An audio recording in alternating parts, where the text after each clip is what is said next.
Welcome back to Studio 21. We all hope you had a wonderful Halloween and enjoyed our special treat of an episode last Tuesday. Don't worry though, because the fun continues today.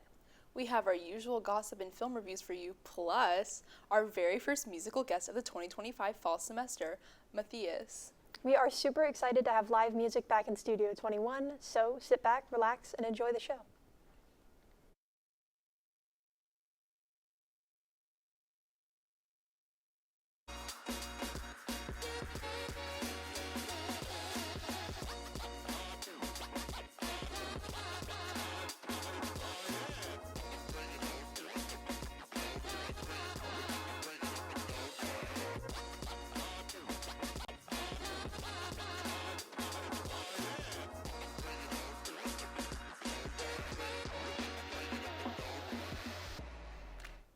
The Halloween fun did not end with our episode on Tuesday.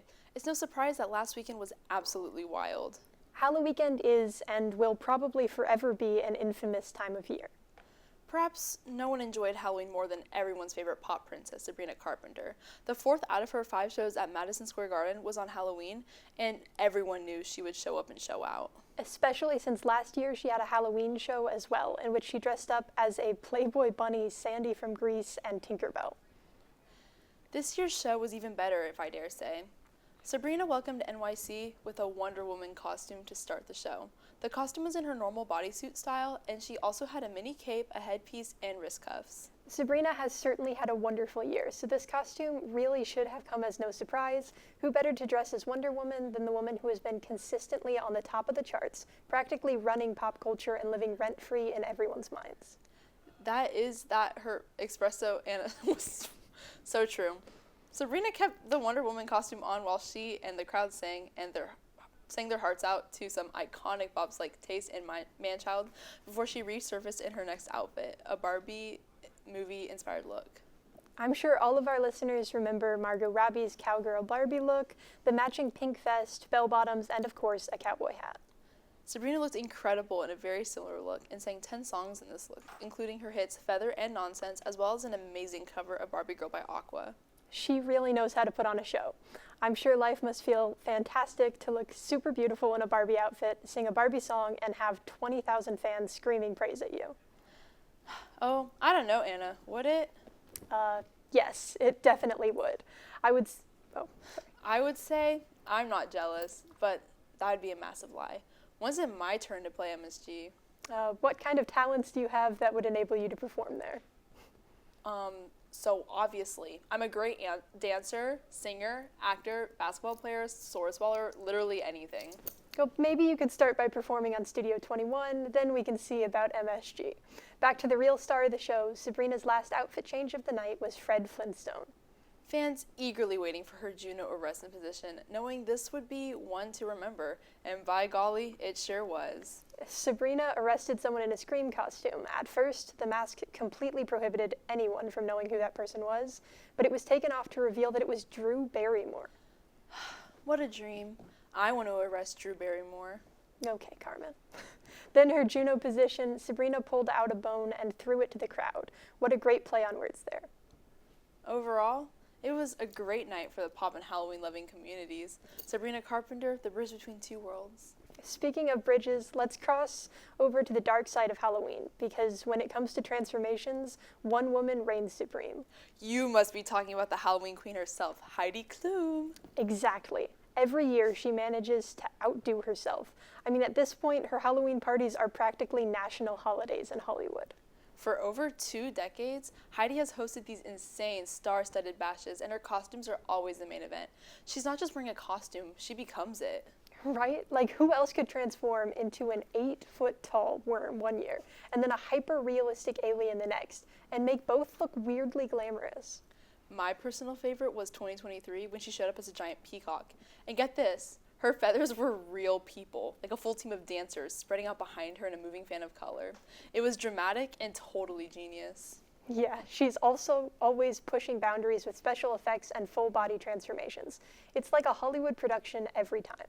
Which brings us to this year, the 2025 Halloween party, and Oh my gosh, this might have been her most jaw-dropping moment yet. You're not kidding. This year, Heidi Klum quietly teased she wasn't going cute. She was going to be ugly, really ugly, and then she showed up as something from mythology and nightmare both.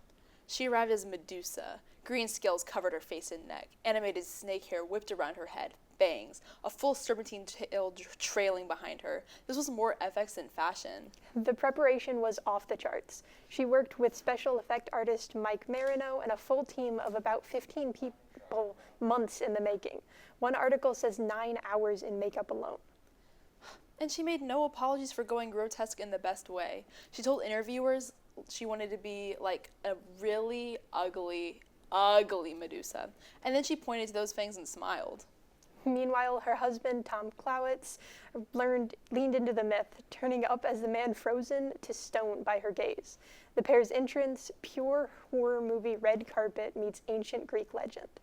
And the prosthetics work was intense. Each scale on Klum was hand-painted. The snake headpiece and mechanical movement. The bodysuit mimicked texture, shading, venomous skin. I almost felt the need to look away before I turned to stone. It's the reason why her annual Halloween party isn't just a costume event. It's the Met Gala for monsters, fairies, and everything in between. So, here's to Heidi Klum, again redefining how far Halloween costumes can go, turning ugly into art and owning the night. All this costume talk makes me sad that Halloween is over. Well, don't get too down in the slumps. We've got our first live performance of the year happening right now. Grab some popcorn and steal some candy from a baby. You're in for a treat. Here's Matheus performing Don't Bother and Sometimes.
Thank you guys so much.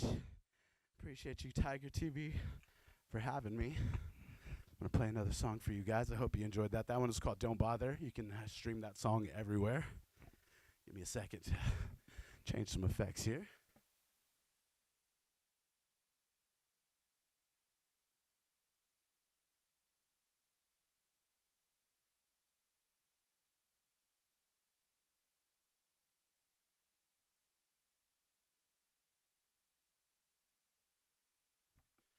This next song's a little bit of a slowed down R&B hit, jam, shall I say, for you guys. It's called Sometimes.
Take the long way.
What a great performance. Matheus will be back in a moment with an interview and one final song. But for now, welcome to this week's episode of Release Date. I'm Zane. And I'm David Alexander Neil Patrick Nilsson. First up, the newest concert film of my favorite band, Depeche Mode M. Depeche Mode M, directed by Luis Fernando Frias de la Parra and starring band members David Guillen and Martin Gore, released a week ago today. This film is cut together from 3 nights of the band's performances in Mexico City in support of their most recent album, Memento Mori. In addition to the concert's footage, the film also grapples with the culture and traditions surrounding death in Mexico and how they relate to Depeche Mode's most recent album and their music at large. Now, as I said, Depeche Mode is my favorite band of all time by a country mile, and I've enjoyed to varying degrees all their concert films. I sincerely don't think there's a bad one, though One Night in Paris is close. But I digress. This film is far and above the rest of their concert films and is one of the best concert films I've ever seen. I would have no hesitation in mentioning this film in the same breath as The Talking Heads Stop Making Sense or Taylor Swift Eras Tour movie, which I've definitely seen. One of the fatal flaws that has plagued many of Depeche Mode's concert films, even their best, is the way in which they go about trying to make the band seem important. 101 insists on following around a group of teenagers on a tour bus following the band for a considerable part of the runtime, which is considerably less interesting than the performances and the band promoting the concert. Spirits in the Forest is about individual Depeche Mode fans' lives and the considerable and often exceptional ways in which the band has affected these people's lives. The problem with these films, despite my adoration of them, is that Depeche Mode and their music are often used as a lens by which the audience is to understand these fans, who are the real subject. This film gets it right, though. The interviews and meditations on Mexico's culture of death are the lens by which we are to understand Depeche Mode and their music, finally giving us a film where the band and their art are the subject. Memento Mori is an album about death, its title literally meaning Remember You Must Die, and the narratorial excerpts this film provides give new and deeper context to the songs off that album. More than that, this film alters the way older songs of the band can be understood as well. There's a moment where the connection between sex and death is discussed, both being sort of transformative interstices of the body, followed by the band's performance of Stripped, a song from all the way back in 1986. It's a song that's depiction of violent sexuality would have never occurred to me to work in tandem with the Memento Mori songs unless connected in this way. I generally feel that most concert films are very literal. It's usually just a 4-camera setup documenting exactly what's happening on stage. This film is exceptional, however, as it acts as a sort of addendum or postscript to Memento Mori, a film that continues and deepens the artistic statement of the album the tour is in support of. There's a moment in 101 where Dave does his first ever arm wave during Never Let Me Down Again that's become a staple of their shows, and it's the electrifying moment where an alt-pop band became music gods. It's probably the greatest moment of the band's career put to video, and this movie's like 90 straight minutes of that moment. It looks ridiculously good, is edited in an inventive and engaging way that's suited to each song, and the band is, as always, even better live than they are in the studio. This film was clearly made by a fan for fans, and it's something to behold. See it if you can. Next up, we have is Mexico's first ever stop-motion animated film, I Am Frank Elda. I'm Frank Helda, directed by Arturo Embriz and Roy Embriz, and produced under the studio cinema Fantasma, released last June. The story follows frustrated writer Frank Helda as she travels to her own monster-filled fantasy world to confront the creature she has created. With the help from Erneval, the Prince of Spooks, they must work together to restore balance between her fictional world and her real world. Now, I absolutely adore stop-motion animated films, especially the way they look cozy and handmade, and spooky stop-motion films are no different. So when my friend told me I should check out I Am Frank Elda, I ran so fast to watch it. Although, even though I had extremely high hopes for this film, and those hopes did deliver, it's still not as good as I wanted it to be in some ways. It was enjoyable, but it wasn't a masterpiece. The strongest element of the film is definitely the presentation and storytelling style. As I said before, and while reviewing Weapons and Trick or Treat, I have always appreciated anthological formats, especially in horror, because they allow creators to explore different tones, morals, and unsettling ideas.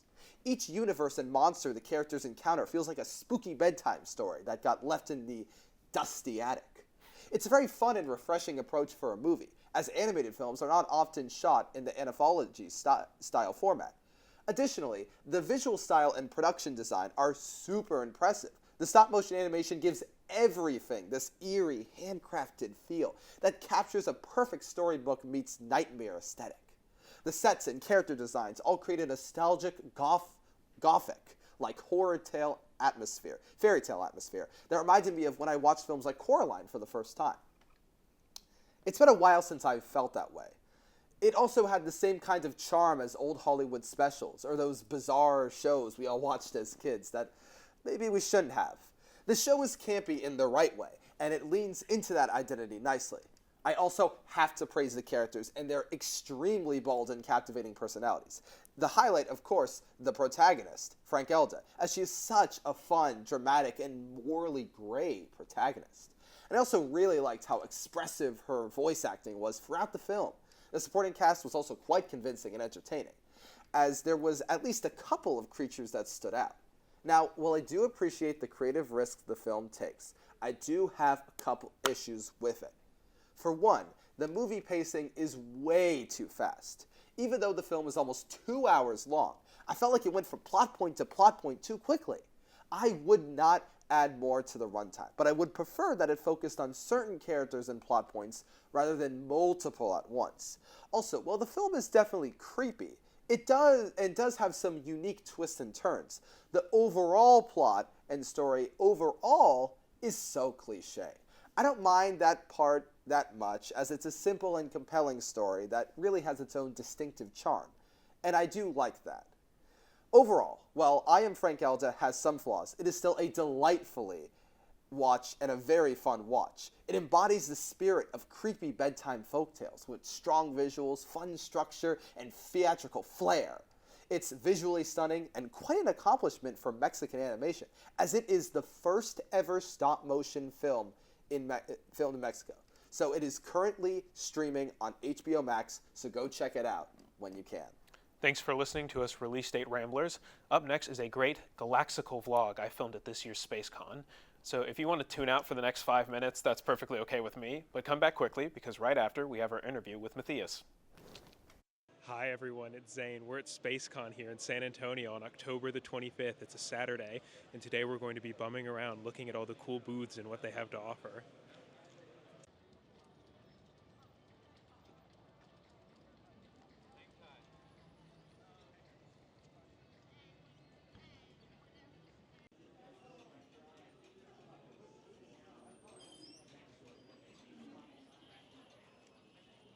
Longtime viewers of the show may recall my review of Black Adam from my freshman year and all the wonderful, amazing things I had to say about that incredible movie featuring The Rock here.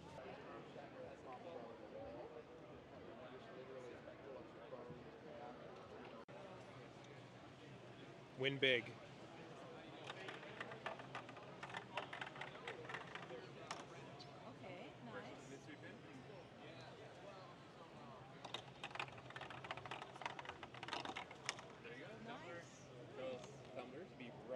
Okay, nice. Show off your Plinko winnings. What do we got here? We have a battery tumbler and then a mystery enamel pin. Let's see. It is. Oh, okay, Fright Night. Wow. That's cool. That's very cool. Neat. Neat. We got the Fantastic Four here in the flesh. It's crazy. They're actually here. Admiring your Garfield. Yes, I love Garfield. All things Garfield. There's so many of him. Dude, look at this So one. many of them. It's like has beads at the end. That's great. We got Transformer figures here. There's some really cool ones. I'm pretty sure I had these three when I was a kid. I loved this video game. I am a normal person. Do they look good? Are we feeling the hat? I don't know. I can't tell. He said that you can stick this in there, tie it. Wow. Do I look like a Labubu? Yeah, Like I skinned one? something like that. Right now we're in the totally legitimate DVD and Blu-ray section because this TV show is definitely on Blu-ray, not just on DVD. We got. This banger movie that definitely doesn't have an official DVD and Blu-ray release or anything. What do we got here? We have Fritz the cat. Wow. Totally legit, very real. Oh Nice. yeah. That's great. Wonderful. I'm in heaven here. We got the first appearance comic of Madam Web here. I'm sure everyone remembers when I reviewed that movie and had nothing but wonderful positive things to say about it. It was so great. I'm glad to see her first appearance here. Also, first appearance of Galactus, and Thanos and Drax, and Vision, and Kingpin, and Snake Eyes, and Black Bolt. Lots of cool comic book first appearances.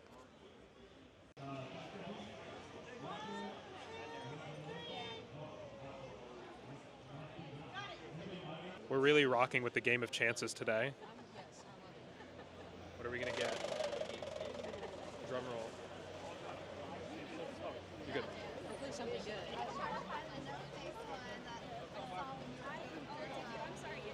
Any day now. Level 2.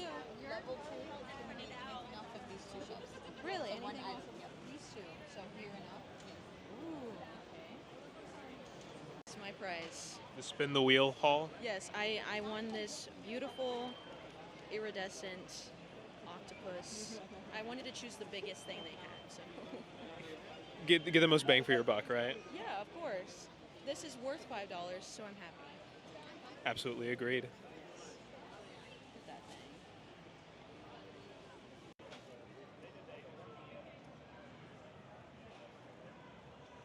We got some cool comics here. First appearance of X-23, The Punisher, Moon Knight. We've got Blade back here, another Thanos and Drax. Star Wars, Ahsoka from Star Wars. Very neat. Am I rocking this? I think I'm killing this.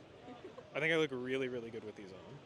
So what have we got here, and why did you purchase it? We have Big Mouth Billy Bass, the singing sensation. I got this because I have been wanting one of these for, I would say like 2 years. I never see them out in the wild, and if I do, they're more than 15. I don't know why, but I got this because I plan on possibly making, I guess, an Alexa version of this. It's going to be hard. I know that it will be hard, but it's worth it in the end. So Wonderful. Hi, Chewbacca. We're back in the car. We're done at the con. It was very successful. Got the badge here. Very neat and cool. Got a lot of cool stuff, as you saw. And one could say that that convention was out of this world. We're about to be live. Get ready. Back up, Mike. Christian.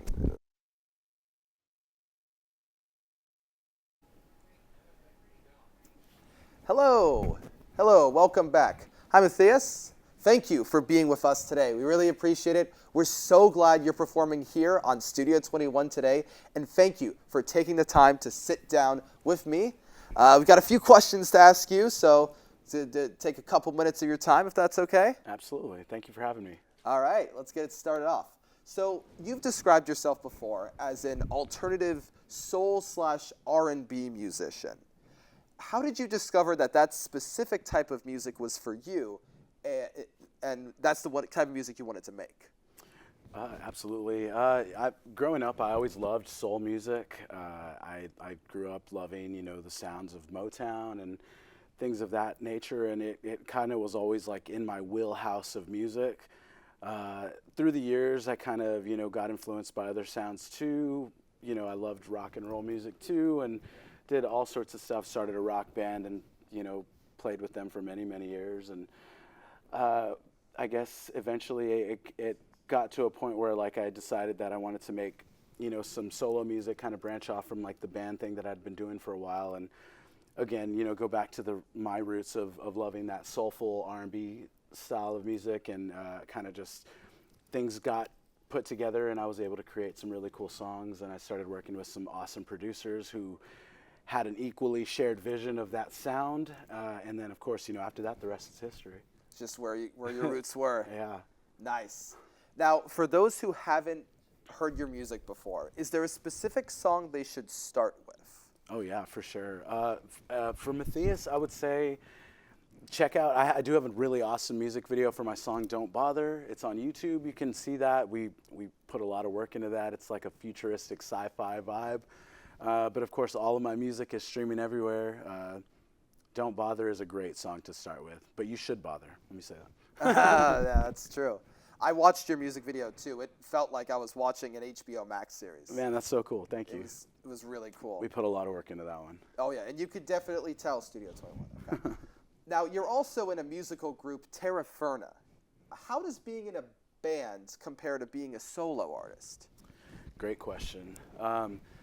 Being in a band is really cool because I get to work with, myself, 5 other creative minds, and I can bring an idea to the group, and maybe someone else will bounce off of that idea. So it's really just a creative, pool of ideas always. Terra firma means fertile ground, so anytime we put any ideas, anything, it can always grow into something beautiful and organic. So that's really the cool thing about being in a band. Now, a solo artist, I kind of have to go based off of more of my own taste. I have to trust my own instinct and say, like, okay, this is something that I like, this is music that I'm into, this is what I want to make, and not have to worry about doing something and then asking a bandmate, hey, do you like this, yes or no? It could be anything when you ask someone that. It's objective, of course, Right. but solo is really just trusting your own instinct and really just trying to push forward creatively with what what I like. That totally makes sense. Yeah. Definitely 2 different dynamics. Interesting. Well, in addition to your solo career and your band, you also have your own record label named Fresh Poetic Records. Now, since you started your own label, has the way that you approach making music changed, or how you listen to making music changed? Absolutely, it has changed. One of the really cool things about being a solo artist is that I get the opportunity, to collaborate with other artists, who are doing their own solo projects, different producers. I'm not, feeding from the same source creatively. I get to expand the vision. So with Fresh Poetic Records, that really has given, just the music, just a legitimacy. It's given it, more of a home for us, to produce music, and we work with other artists. We've got all types of different artists. We have a female pop artist, Leah, who's up and coming. Of course, Terra firma. We've got drummers, guitar players that we work with, and not only do we have people that are within the immediate circle and family of Fresh Poetic Records, we have so many other circles that have been able to overlap, and that's been a really, really cool thing with Fresh Poetic Records. It's opened a lot more doors, and it really has just provided us just a really cool creative space to do things. Absolutely. You made your own creative space for yourself. Yes. Didn't need a main record to do it. You did it Yeah. all yourself. Yeah. Awesome. Well, we're about out of time for the interview, but if you could share a little bit more about the song you're about to perform, as well as any upcoming projects we should be looking out for you, we'd love to Absolutely. hear it. Okay, cool. So this next song that I'm about to perform, this is the latest release, that I had put out with Matheus, and it featured a really cool artist, up and coming, someone that's really, really special to me. My own daughter, Violet Rain.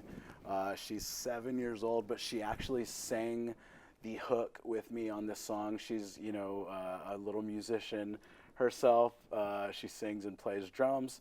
But that's what this next song is going to be. It's the title of it is her name, Violet Rain, featuring Violet Rain. But yeah, that's going to be the next song. Outside of that, upcoming songs that I should be releasing, hopefully, this month, November 2025. I'm going to be releasing my very first song in Spanish.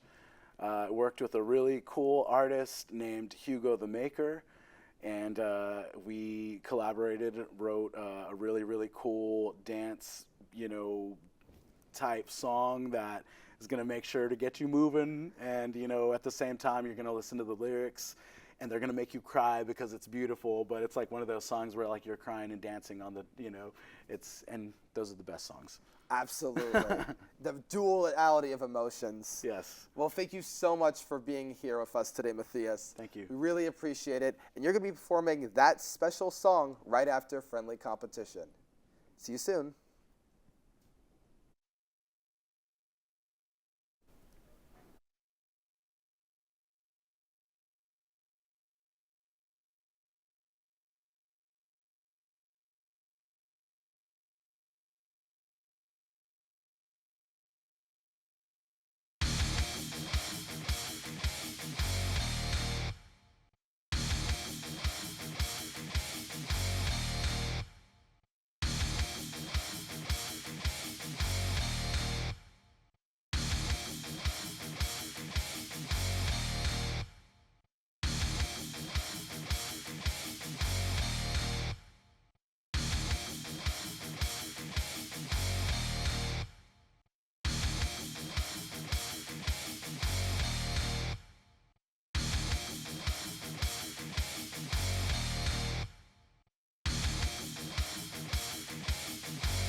going to keep it short and sweet this week on Friendly Competition.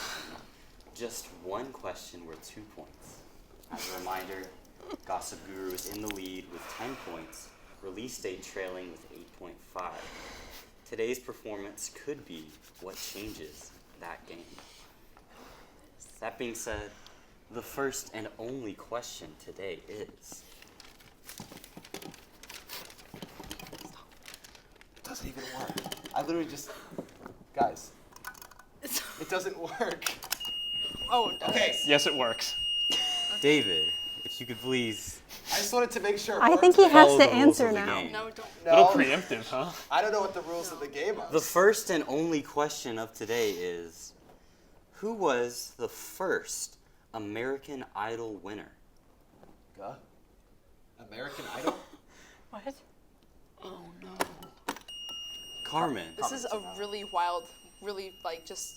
Is it Heidi Klum? That's incorrect. Okay. Do you know what it is, guys? Because I'm kind of lost. Guys. Her oh, wait. name begins with a K. Kelly Anna, Clarkson? that's correct. Kelly Clarkson? I knew she was on Yeah, it. I totally would have known way. that. Kelly I don't know. Clarkson? I don't even know what American Idol is, guys. Who even is? She's a singer. Well, I know that now. Hurley won American Idol on the first go around. Okay. See, when I saw Thank when you, I heard David. Idol, I meant We don't like, have to I do thought a you meant like speech today, model, so like we're good. model Idol. We're also going to keep it quick and classy, so no mean-spirited loser speech this week. You're welcome, everyone. Thank you all for watching us here today on Studio 21. Here to close us out with one final song, it's Matheus performing his newest single, Violet Rain.